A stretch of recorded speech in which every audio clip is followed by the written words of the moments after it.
Almighty God, you are the loving creator and gracious sustainer of all. Even as nations rage and rise and fall, you remain unshakably sovereign.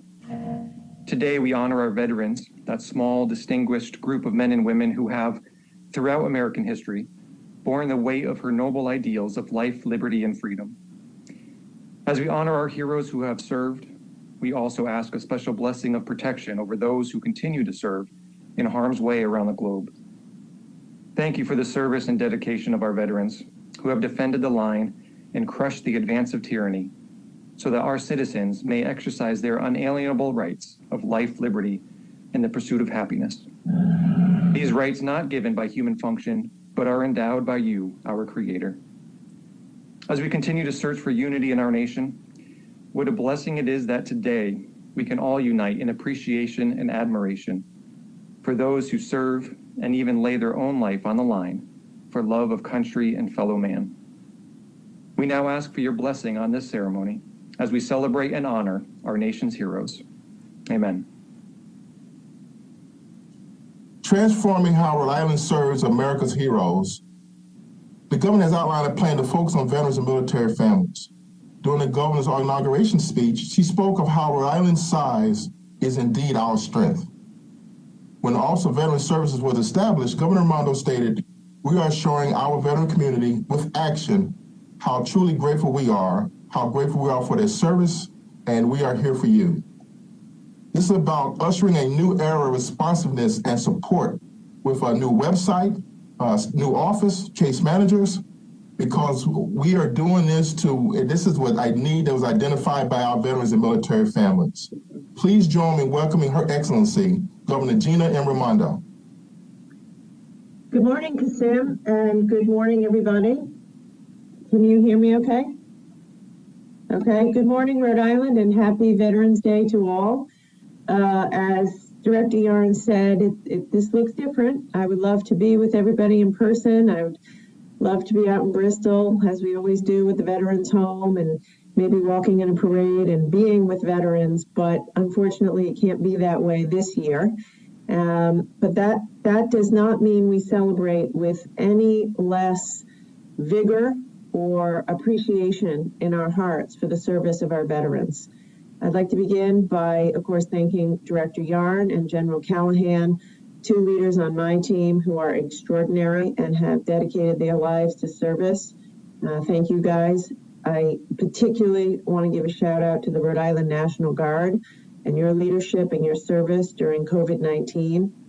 Rhode Island was the first state in America to deploy our Guard to do COVID testing, and the General and his team have been leading our COVID response literally from the first moment and continue to do so with grace, dignity, discipline, and vigor today. So I want to thank you.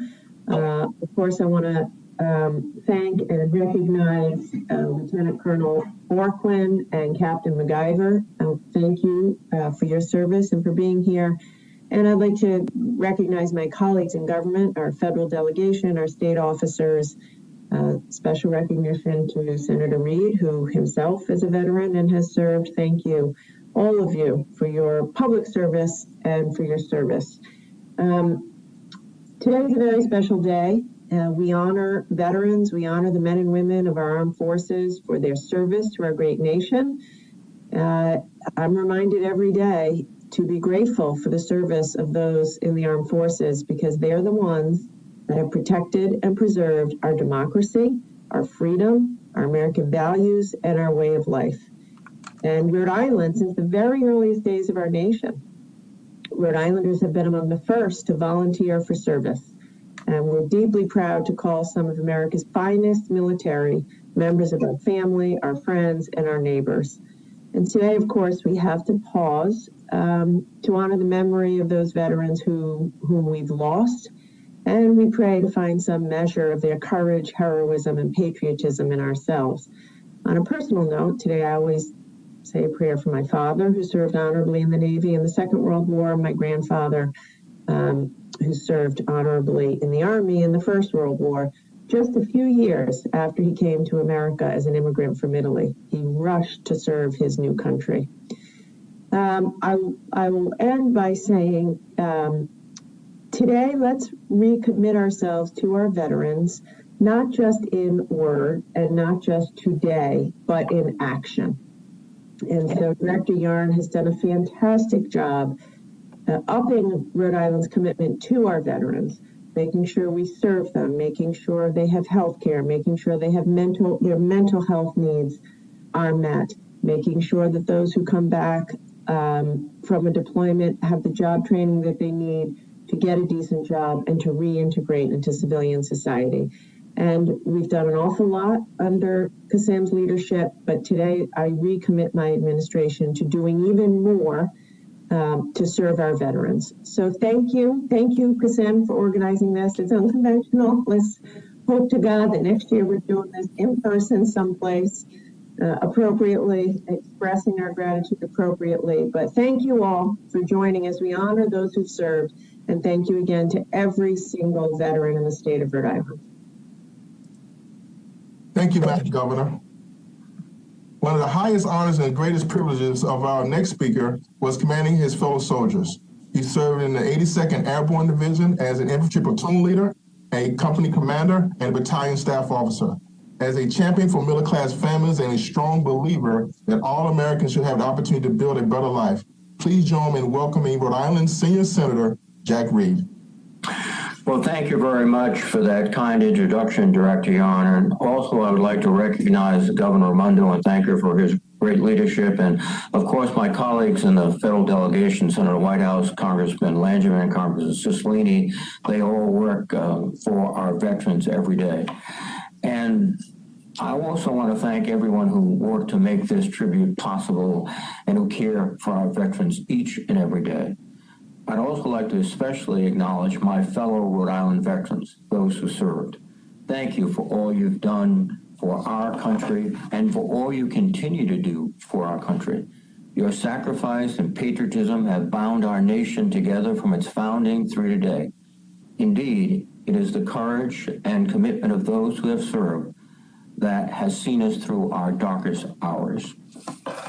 Americans have proven in every generation that there is no shortage of those with the strength, courage, and willingness to lay down their lives for our nation and for each other. These brave men and women have maintained this sacred trust and defended our liberties with a fidelity that can and should be emulated in each day by ourselves as we live our lives. These heroes truly represent what is best in the American spirit, and we must honor their commitment and make sure that we provide for their families and give them the care that they have earned and they deserve. I am proud to fight for our veterans and will continue to do so, to work to ensure that our state's veterans have the support they need and that they have earned.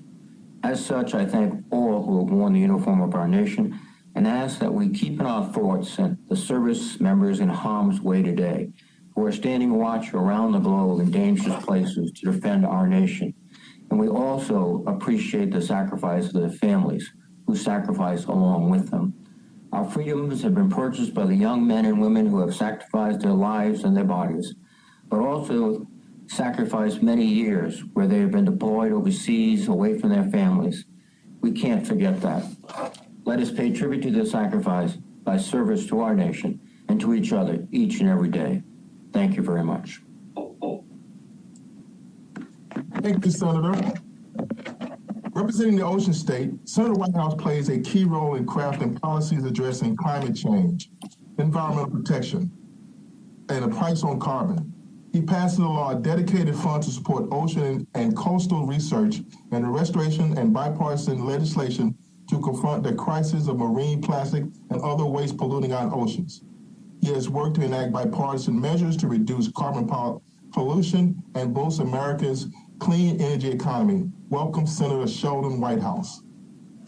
Thank you, Kassim. It's great to be with you and all of my colleagues in government who have joined for this virtual ceremony today.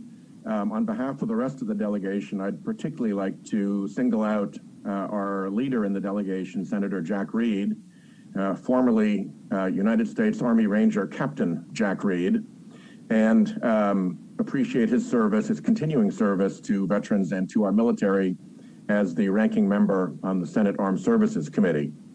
Today is a day to think of veterans everywhere, to hold them in our hearts and to hold them in our esteem, and particularly our Rhode Island veterans. Rhode Island has a long and wonderful tradition of service, starting with the Revolutionary War Battle of Quaker Hill in Portsmouth, Rhode Island, where black and white soldiers fought side by side, all the way through to the Rhode Island National Guard being among the most deployed National Guard units in the conflicts in Iraq and Afghanistan.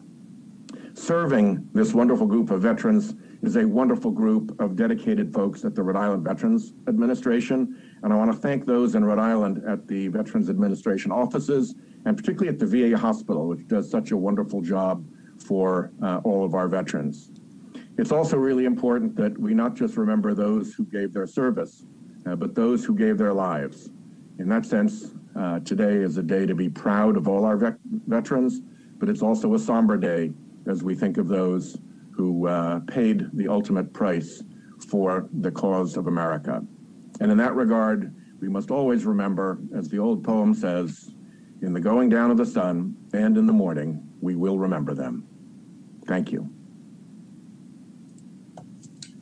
Thank you, Senator. As a senior member of the House Armed Services Committee, Congressman Langevin is the chairman for the Intelligence, Emerging Threats, and Capability Subcommittee, and also serves as the subcommittees for Sea Power and Projection Forces, Tactical Air and Land Forces. As a part of the critical national security work done by Rhode Island's defense industry, he has worked in committee to double production of the extraordinary Virginia-class submarine built in Quonset, meeting military needs and creating hundreds of new jobs. Representing the 2nd Congressional District of Rhode Island, I am pleased to welcome Congressman Langevin. Thank you very much, Director Yarn. Thank you for the kind introduction, and thank you for your service. Good morning, everyone. And let me just say what a pleasure it is for me to be here today virtually on this very special day. I'm glad we were able to put this together virtually while we're staying safe, but especially being able to continue to honor our veterans on this very special holiday.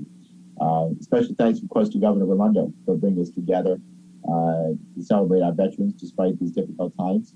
And I'd also, of course, like to recognize my colleagues in the federal delegation, especially Senator Reed, who himself, as I pointed out, is a distinguished veteran himself, and now serves as the ranking member of the Senate Armed Services Committee, always advocating for our men and women in uniform.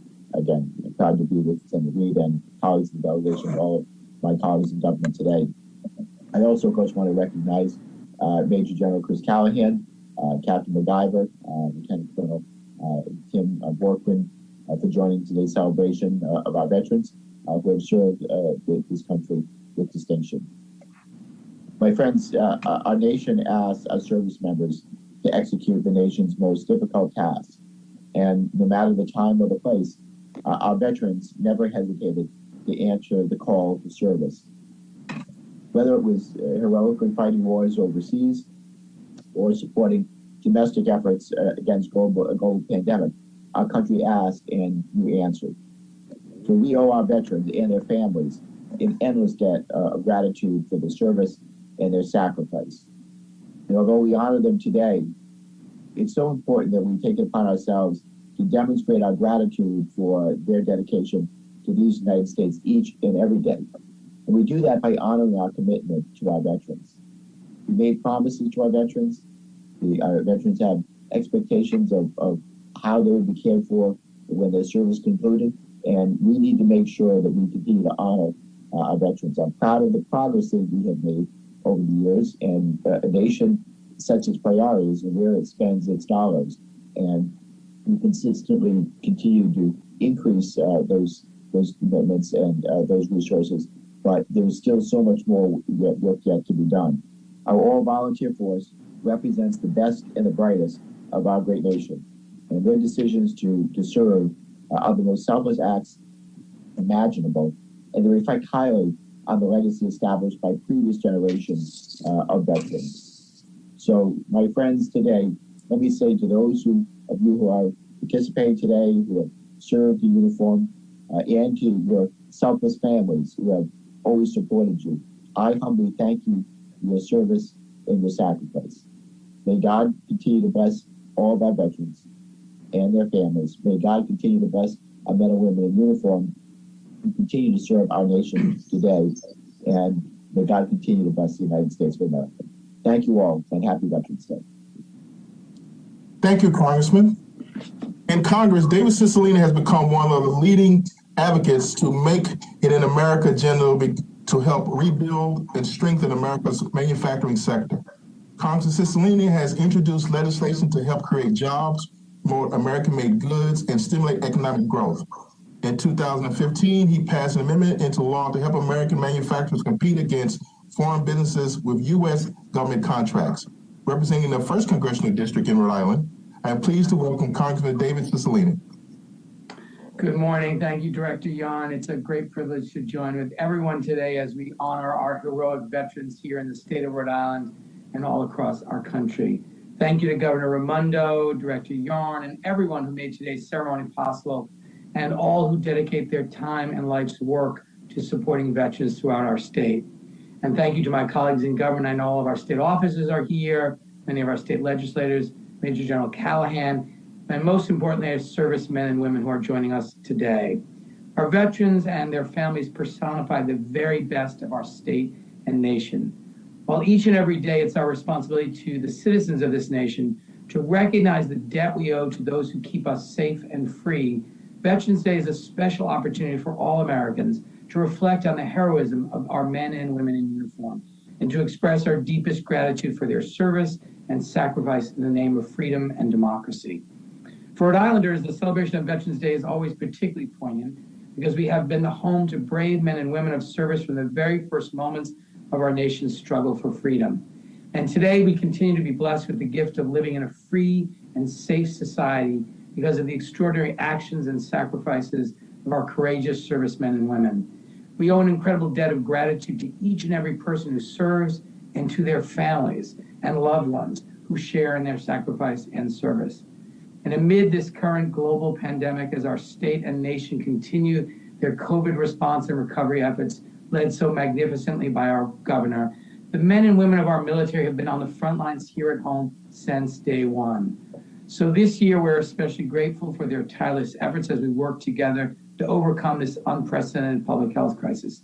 And along with my colleagues in government, we'll continue to ensure that those veterans who are most vulnerable to COVID have the protection, care, and treatment they have rightfully earned and deserve. Representing so many veterans from Rhode Island who answered the call of duty is one of the greatest honors of my life.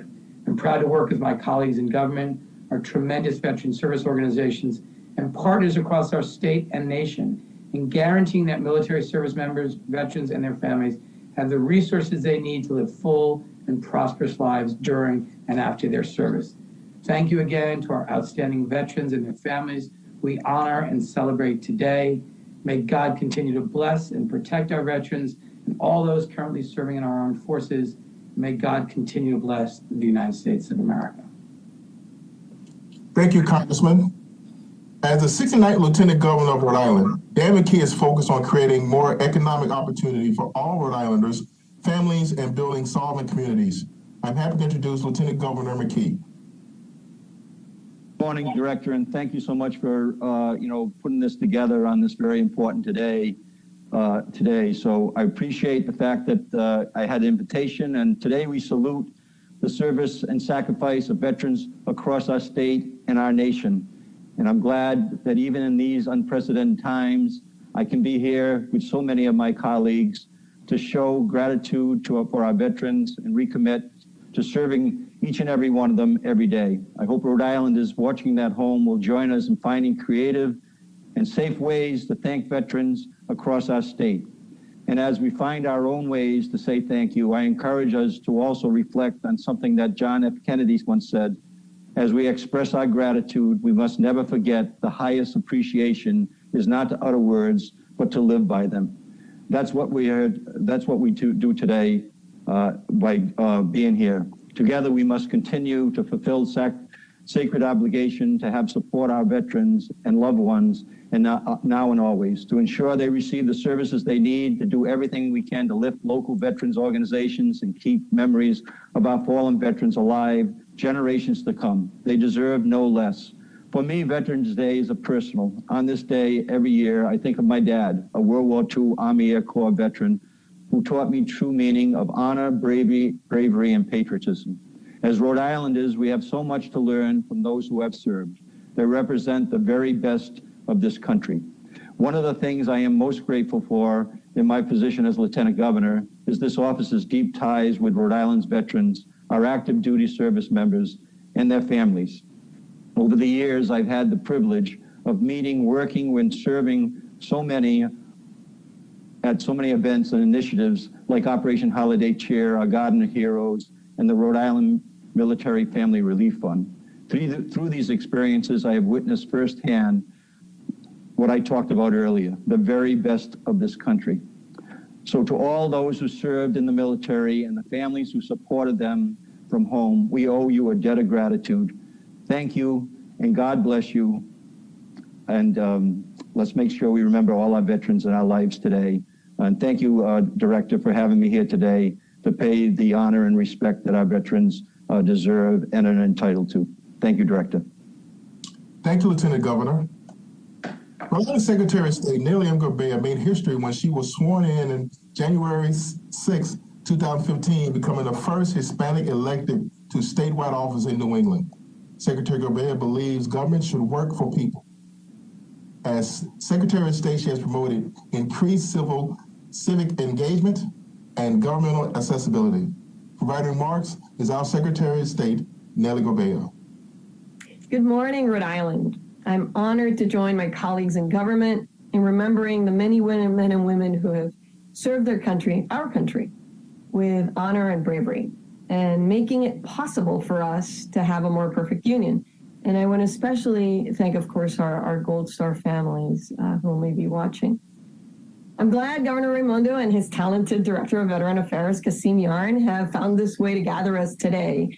My office is able to serve veterans in a variety of ways, whether it's working with VBOC, the Veterans Business Outreach Center, to help our veterans start businesses, or promoting the valiant history of Rhode Island veterans that dates back to the beginning of our country over 250 years ago through our state archives. And while I'm blessed with this opportunity to honor our nation's veterans year-round, Veterans Day provides us all with a time to come together and to pause and recognize the sacrifices of men and women who have served in the armed forces. Each year on November 11th, I have the privilege of taking part in ceremonies honoring those in our military ranks. And I am the granddaughter, daughter, and sister of veterans. So events honoring the men and women in our military do hold a very special place in my heart. And I start each Veterans Day, and I'm fortunate enough to be able to do this still. I start each Veterans Day with a call to my dad and my brother. I did that this morning, who are still with me here, and my brother, who's currently commanding the U.S. Army Civil Affairs Brigade over in Europe. And I'm able to do that and say Happy Veterans Day. But this year feels particularly poignant because Veterans Day comes after an election unlike any other we've ever seen. The pandemic created special daunting circumstancing, and once again, our Rhode Island National Guard and their families helped us protect the right to vote. And I want to thank the governor for her leadership during these very trying times. And I want to thank General Callahan and the Rhode Island National Guard for helping us protect Rhode Islanders as we were also protected our constitutional right to vote. I mean, this was an election where we witnessed a record number of voters turning out. 500,000 Rhode Islanders came out and voted. And we saw record turnout across our country. We witnessed hundreds of people signing up to serve as election workers on Election Day. And unlike many other states, we witnessed an incredibly smooth and secure election. And that was thanks to all of those people who worked countless hours and included our Rhode Island National Guard, which assisted my office in the central processing of mail ballot applications so that 170,000 Rhode Islanders could safely cast their ballot from home. I can't think of a more remarkable way that we can honor those who protect our democracy and freedom on the front lines than to fully participate in that democracy by casting a ballot. So I thank each and every Rhode Islander who stepped up to participate in the 2020 election as a way of honoring our veterans through that simple act. And in turn, I hope that you will take a moment today on this very beautiful sunny day to reflect on the men and women and their families upon whose backs our freedom is built. So may God bless our veterans and our families, and stay safe and stay strong, Rhode Island. Thank you, Madam Secretary. As a top legal official in Rhode Island, Attorney General Peter Nerona leads an office that prosecutes criminal cases, represents state agencies, departments, and commissions in litigation. The initiative initiates legal action when necessary to protect the interests of Rhode Islanders and oversees the Bureau of Criminal Identification and Investigation. Please join me in welcoming Attorney General Nerona. Thank you, Director, and thank you to my friends in government. It's great to be with all of you today as we remember veterans across the country and here in Rhode Island. You know, I'm thinking, of course, of our Rhode Island veterans. I'm thinking of the nearly dozen of veterans that serve here in my office so well every day. Investigators, lawyers, victim, witness, advocates, really terrific people. I'm thinking of my dad, who's 91 and served in Korea during the war as a forward air traffic controller, staff sergeant. I'm thinking of him today, and I hope to see him later today, even under these different circumstances that we face today. My dad worked every day of his life until this year because of the pandemic, and I know when it passes under the governor's leadership, he'll be right back at it again. You know, our veterans today and in the past have worked to protect and defend our freedoms. And those are freedoms that sometimes fly under our radar screen. You know, I had the opportunity recently to drive our eldest son to St. Louis to continue his education. And that's an 18-hour drive, and there's lots of time to reflect on an 18-hour drive, and there are lots of stops along the way. And two things really came to mind. One was the freedom we have here in America to get in our car and go anywhere we want at any time without asking permission of anyone. It's a small freedom, we may think. It's a freedom that we may forget about sometimes. But not everybody across the world has that freedom. And as you drive this country, as I drove through New York and Pennsylvania and Ohio, and we stopped in small towns around this country, time after time, you see memorials to veterans. And when I see those memorials, and I think about the names that are inscribed there, and whether it's one in a small town in Ohio, or whether it's one in a small town in Rhode Island, or whether it's one in overlooking a beach in Normandy, an obelisk to the 1st Infantry Division, and you see the names, and they're young names, and you reflect on their sacrifice, then and now, to keep us safe and to give us our freedom. We owe them an incredible debt of gratitude. And so I thank you, veterans, today, here in Rhode Island and across the country, for giving me and my family the freedoms we enjoy. I hope you have a great day. And remember, we will remember every day the sacrifices you made for us. Thank you. Thank you, Attorney General. State Treasurer Self Magazine is focused on promoting economic growth and financial stability for all of Rhode Islanders. I am pleased to welcome here today Treasurer Magaziner. Thank you, Director Yarn. I want to start by recognizing our terrific federal delegation who works so hard for us in Washington, my colleagues in state government and the legislature, General Callahan and all of the men and women of the Rhode Island National Guard, and all of the men and women who are watching who have served our country in uniform and their families. Generations after generation of Rhode Islanders have answered the call to service. And it is because of their sacrifice and the sacrifice of their families that we enjoy some measure of freedom and the benefits of living in a democratic society. I particularly want to thank the Rhode Island National Guard for their heroic efforts overseas and here at home in the midst of the coronavirus epidemic, where countless men and women in Rhode Island have answered the call to serve our state in our time of need. We in government must do everything in our power to assist our veterans in their return to civilian life, not just with words, but with actions. That is why in our office, we launched a program a couple years ago where we give special preference and where we keep the state's cash deposits to banks and credit unions that lend to veterans who wish to start or expand a small business. We have moved millions of dollars of the state's cash back home to local community banks and credit unions specifically as an incentive to support lending to small businesses owned by veterans. Growing up in Bristol, Rhode Island, as I did, you learn early in life the importance of service and the importance in particular of honoring those who have served our country in the armed services. So I want to thank everyone who has served. I want to thank all of their family members, our Gold Star and Blue Star families.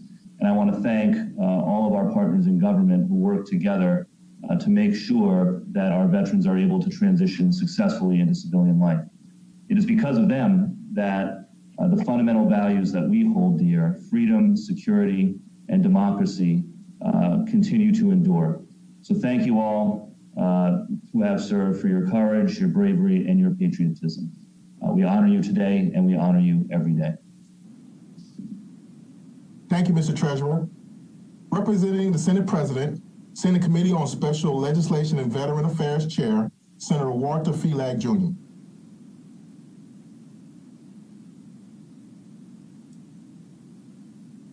Thank you very much, Director Yan and Governor Raimondo, for continuing this very important ceremony during this COVID pandemic. On Veterans Day, I often reflect on the inscription of many veteran memorials. And it's 3 words, lest we forget. And I'm pleased to state that Rhode Islanders will not forget.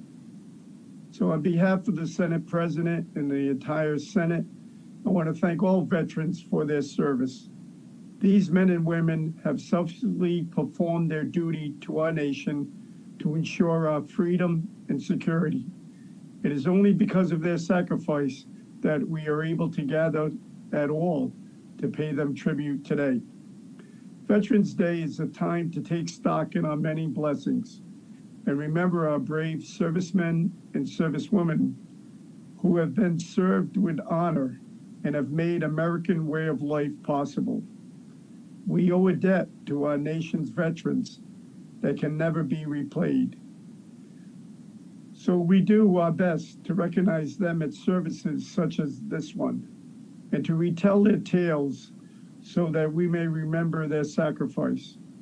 We owe everything to their courage, their sacrifice, and their devotion and valor in putting themselves in harm's way so that our lives may be better. Thank you to our veterans.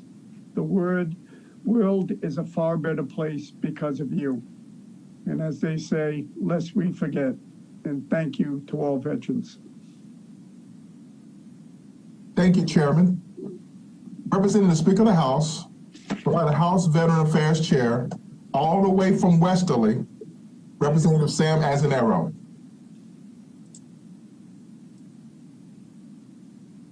Good morning, and thank you, Director Yan, for putting this together. It's a privilege for me to be here today representing the Speaker of the House. Before I forget, I would like to wish the United States Marine Corps a very happy birthday. I believe it was yesterday. Happy birthday, Marines Semper Fi. Welcome to this virtual Veterans Day event. Please join me with this Veterans Day to thank our heroes, Rhode Island's veterans and their families. Veterans Day is a day of reflection. It's a day that all Rhode Islanders should take a moment and thank a veteran for their service. It's also time to remember the men and women who have served and the ones that are serving us today. We, as Americans, owe everything to our brave veterans who have selflessly put themselves in harm's way to preserve our freedom of our country. Let us honor the memory for the ones that made it the ultimate sacrifice that did not make it home. May God bless the veterans and their families, and God bless America. Thank you. Thank you, Chairman. Although he isn't speaking today, I want to thank an individual whose organization epitomizes the phrase, whatever is needed, whenever is needed. Please join me in thanking the 44th Adjutant General of the state of Rhode Island and the Commanding General of the Rhode Island National Guard, Major General Christopher P. Callahan. Thank you, sir, for your unwavering devotion of duty. Our beloved Ocean State is safe directly due to the phenomenal work of Rhode Island's home team, our National Guard.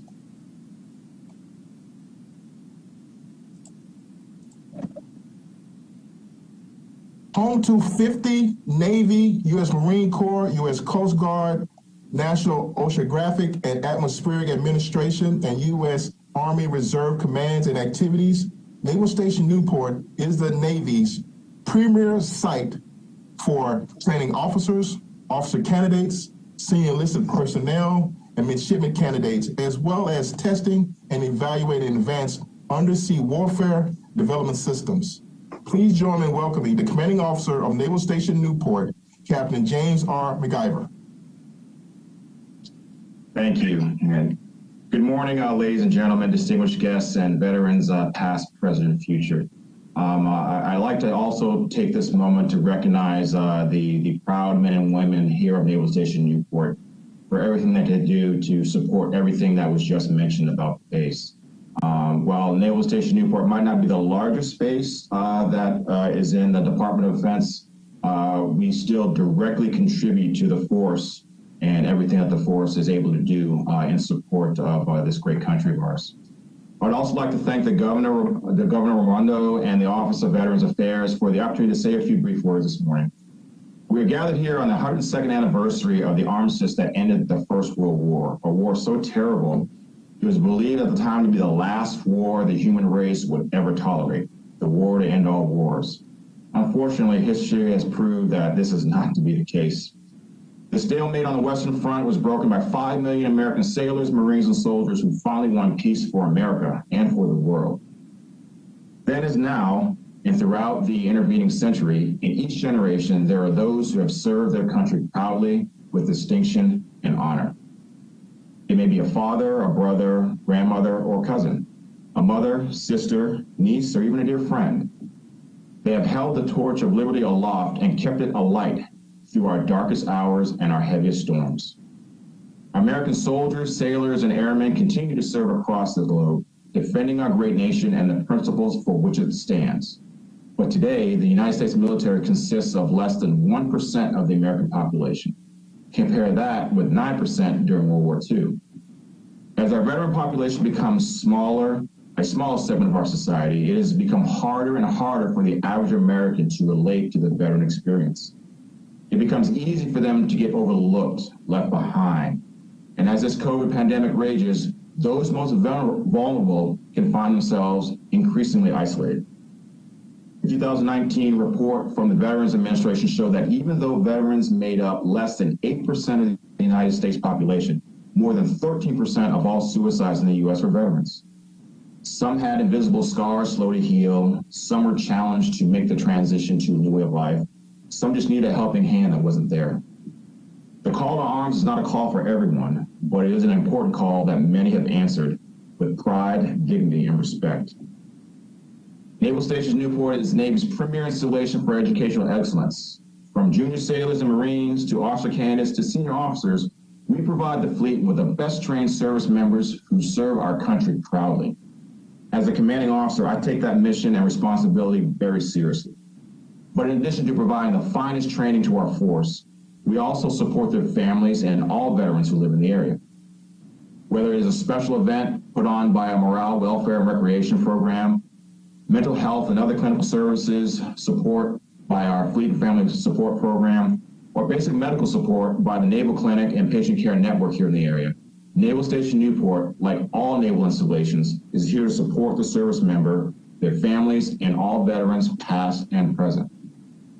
So on this Veterans Day and beyond, if you ask yourself, what can you do to help a service member or veteran? I ask each and every one of you to reach out online, reach out in a letter, reach out in any way you feel comfortable with. Connect with the active duty service members and veterans in your community. Hear their stories, understand their challenges.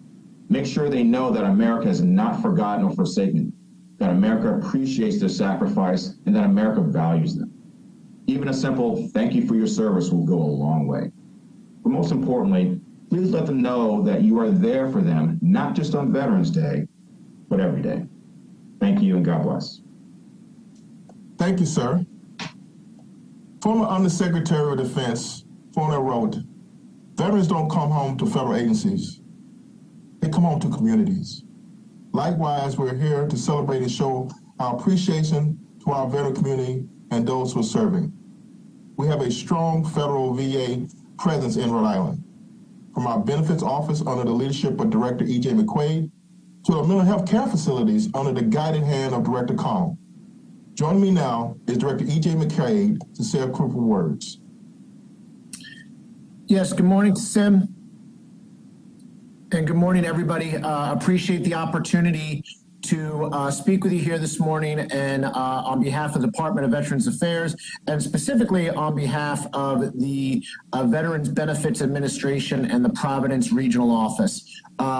First and foremost, you know, all the best to all the veterans, service members, veteran service advocate officers, veteran advocates attending here with us this morning. The Providence Regional Office, even during the challenges of COVID-19, remains open and serving veterans, both here in Rhode Island and throughout southeastern Massachusetts, as well as around the nation. Our workforce is much like the folks who have joined here this morning. They are overwhelmingly veteran. Many are still serving in primarily the Rhode Island Guard, but also in all branches of service as reservists. Many have children and grandchildren serving our country on active duty, and we have both Blue Star and Gold Star families represented in our workforce.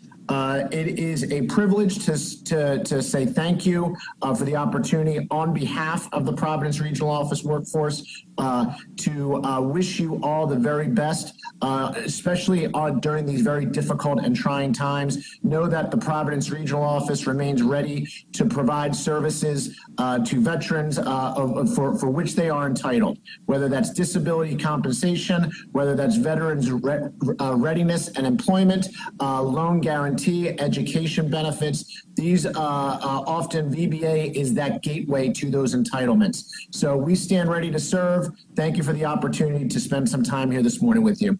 Thanks, Kasim. Thank you, Director. Our Providence VA Medical Center, award-winning, highly regarded, a beacon for other medical centers across the nation to emulate. Joining me now is Director Larry Connell. Thanks, Kasim. That's a pretty tough introduction there. Listen, I get the privilege of being the last speaker of the day, so I hope everybody's still on. I certainly know my mom's still on, so hi, Mom. Thank you for having me today. Thank you all the distinguished guests on this panel today. Thank you, fellow veterans, for joining in, fellow public servants, families, and friends of the VA. It is truly an honor for me to join you today in celebration of our veterans.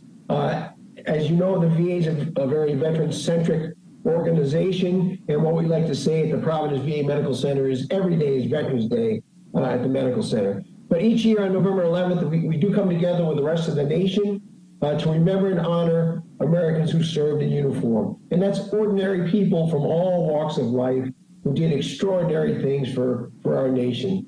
And I want to remind all of you who wore the uniform that you are the reason that the VA exists. And I don't forget that you're the reason I get a paycheck.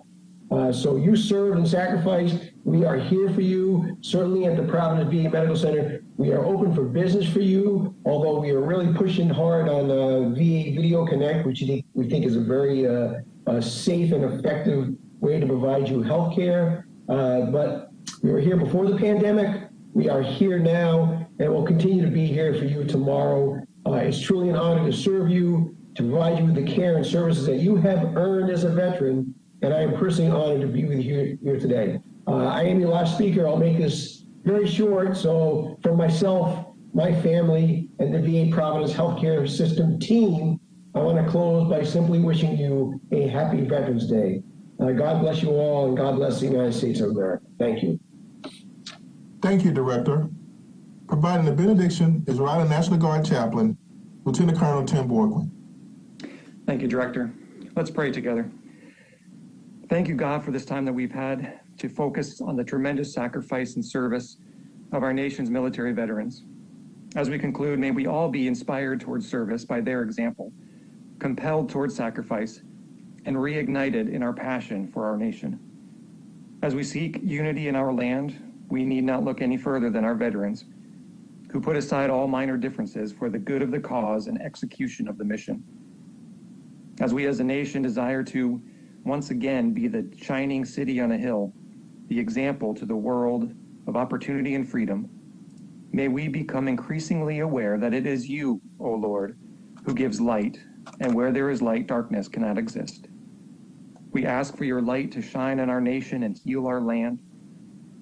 For our veterans who have and will continue to defend her, may you bless them now and always. We ask this in all things by the power of your holy name. Amen. Thank you.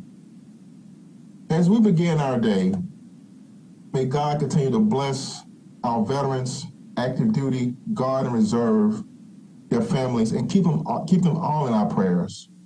Take care, stand together, and as I always say, go love each other. God bless and take care. This concludes our ceremony today.